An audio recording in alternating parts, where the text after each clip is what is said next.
Laymen's evangelical fellowship స్థాపకులు దానియేల్ గారు 1958వ సంవత్సరం అక్టోబర్ 8వ తేదీన చేసిన ప్రసంగము. మీకా గ్రంథము 6వ అధ్యాయం 16వ వచనము. మనుష్యుడా, ఏది ఉత్తమమో అది నీకు తెలియజేయబడి ఉన్నది. న్యాయముగా నడుచుకొనుటయు, కనికరమును ప్రేమించుటయు, దీన మనస్సు కలిగి నీ దేవుని ఎదుట ప్రవర్తించుటయు, ఇంతే గదా యెహోవా నిన్ను అడుగుచున్నాడు. దేవుడు తన ప్రజల నుండి దేనిని ఎదురుచూచున్నాడో దాని విషయమై ఇశ్రాయేలుతో మాట్లాడుతూ ఉన్నాడు. దీన మనస్సు కలిగి నీ దేవుని ఎదుట ప్రవర్తించుట అని ఇక్కడ చదువుచున్నాము. ఏ విధమైన దీనత్వాన్ని దేవుడు కోరుకుంటున్నాడు? విరిగి నలిగిన హృదయం నుండి వచ్చు దీనత్వం ఉన్నది. ఆయన దృష్టిలో అదే నిజమైన దీనత్వము. ప్రకృతి సంబంధమైన మనస్సు నుండి జన్మించు మరి ఒక విధమైన దీనత్వం కూడా ఉన్నది. ప్రకృతి సంబంధమైన మనస్సులో దీనత్వము ఉండదు. అది కేవలము పైకి కనబడేలా ధరించుకొనినది. దేవుని ముందు అది దీనత్వముగా గుర్తించబడదు. అది వేషధారణగా ఉంటుంది. మీకా గ్రంథము 6వ అధ్యాయం 11వ వచనములో, తప్పు త్రాసును తప్పు రాళ్ళు గల సంచియు ఉంచుకొని నేను పవిత్రుడను అగుదునా అని ఉన్నది.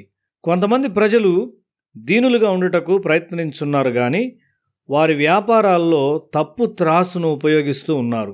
మరియు ఆ తప్పు త్రాసులు ఇంకా వారి ఇండ్లలో ఉన్నవి. తప్పైన తూనికలను మరియు మోసము ద్వారా డబ్బు సంపాదించుటయు దేవుడు ద్వేషించును.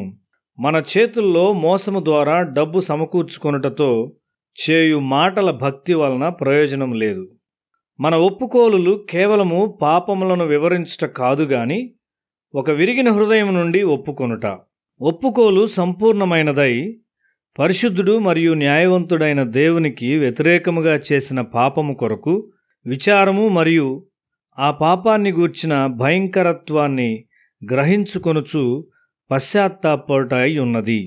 దేవుడు మన పాపములను క్షమించి మనకు నూతన జీవితమునిచ్చిన తరువాత పాపమును దాచిపెట్టి మంచిగా కనబడుటకు ఏమాత్రం కూడా ప్రయత్నించకూడదు. ఒక క్రైస్తవుడు వెలుగు సంబంధిగా జీవించవలసి ఉన్నాడు. అతనిలో దాచబడిన రహస్య పాపం ఉండరాదు. మన హృదయాలు నిజంగా పవిత్రంగా ఉండునట్లు మనము చూచుకొనవలసి ఉన్నాము. నీ హృదయము దేవునితో సరిగా ఉన్నదా? నీవే నా దేవుడవు, నీ చిత్తానుసారముగా ప్రవర్తించుటకు నాకు నేర్పుము. దయగల నీ ఆత్మ సమభూమి గల ప్రదేశమందు నన్ను నడిపించునుగాక అని 143వ కీర్తన 10వ వచనములో చూస్తూ ఉన్నాము. మనము సంపూర్ణముగా యథార్థవంతులముగా ఉండవలసి ఉన్నాము. నీ యందు నేను నమ్మిక ఉంచియున్నాను. ఉదయమున నీ కృపా వార్తను నాకు వినిపింపుము. నీ వైపు నా మనస్సు నేనెత్తుకొనుచున్నాను. నేను నడువలసిన మార్గము నాకు తెలియజేయము అని 143వ కీర్తన 8వ వచనంలో చూస్తున్నాము. దేవుని వాక్యము నీతో నివసించి మరియు నీతో మాట్లాడనిమ్ము. దేవుని ఆత్మ హృదయంలో ఉన్నప్పుడు వాక్యము జీవితంలోనికి వచ్చి మాట్లాడి బోధించి మరియు నీ జీవితం పట్ల దేవుని మార్గమును ప్రత్యక్షపరచును. దేవుని వాక్యము నీతో మాట్లాడుట ప్రారంభించును. దేవుని ఆత్మ నిన్ను నీతిగల స్థలాల్లోనికి నడిపిస్తుంది. ప్రవక్త అయిన మీకా ప్రభు వాక్యమును సమరయ మరియు యెరూషలేము వారికి ప్రవచిస్తూ ఉన్నాడు. మీకా గ్రంథము 6వ అధ్యాయం 12వ వచనము, వారిలోని ఐశ్వర్యవంతులు ఎడతెగక బలాత్కారము చేయుదురు.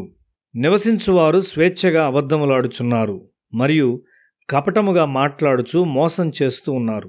వారు ఎడతెగక వారి జీవితముల మీదకి దేవుని శాపాన్ని ఆహ్వానించున్నారు. వీటికి తోడు ఒమ్రీ చట్టములు ఇంకా అనుసరించబడుచున్నవని 16వ వచనంలో చెప్పబడుతూ ఉన్నది. ఒమ్రీ న్యాయవంతుడైన రాజు కాదు. అతని కుమారుడు ఆహాబు ఒక విగ్రహారాధికురాలైన యువరాణి యెజబెల్ను వివాహమాడి ఇంకా ఎక్కువైన అవినీతిని దేశంలోనికి తెచ్చాడు. ఆమె బయలు ఆరాధనతో, మాంత్రిక విద్యతో, దేవుని ప్రవక్తల రక్తముతో ఇశ్రాయేల్ దేశాన్ని నింపింది. ఆహాబు ఇంటి మీదకు మరియు దేశం మీదకు దేవుని శాపము భారంగా వచ్చింది. ఇప్పుడు 200 సంవత్సరముల తరువాత కూడా ప్రజలు ఇంకా ఆహాబు ఇంటి వారి మార్గాల్ని అనుసరిస్తూ ఉన్నారు. ప్రభు యొక్క దీవెన వారి మీదకి ఎట్లు వచ్చును? ప్రభు యొక్క ప్రవక్త వారికి ఒక సంస్కారయుతమైన హెచ్చరిక ఇస్తా ఉన్నాడు. వారి పరిస్థితి ఎంత క్లిష్టమైనదో అతడు వారికి చెప్తూ ఉన్నాడు. వారు ఏ విధముగా ప్రభువు వైపు తిరగవలనో వారికి చూపిస్తూ ఉన్నాడు. దేవుడు వారి నుండి గొప్ప బలియాగాల్ని ఆశించుటలేదు. న్యాయముగా నడుచుకొనుట, కనికరమును ప్రేమించుట మరియు దీన మనస్సు కలిగి దేవుని ఎదుట ప్రవర్తించటాన్ని మాత్రమే ఆయన కోరుకుంటూ ఉన్నాడు.